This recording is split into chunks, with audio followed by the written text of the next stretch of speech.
first things first, how likely is a credit rating downgrade here for the Philippines, especially considering that government won't at least likely expand revenue base anytime soon?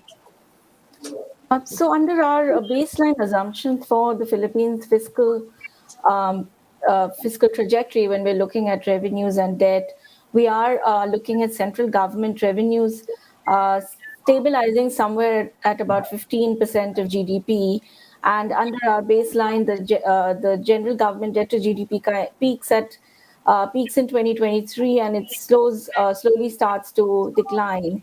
So, as of now, under our baseline assumptions, we are sort of seeing a stabilization of the revenue ratios. However, the reason for the negative outlook is that we're seeing a lot of risks to the downside when it comes to the government's ability to consolidate its fiscals and to keep the debt on a downward trajectory, which is our baseline.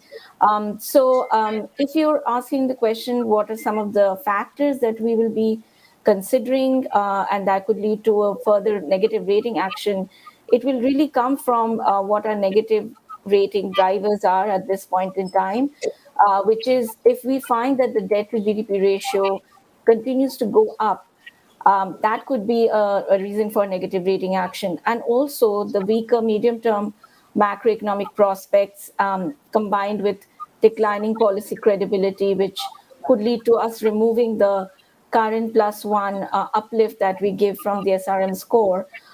That's another factor that could lead to negative rating action. And also on the external front, if we find a deterioration in external indicators.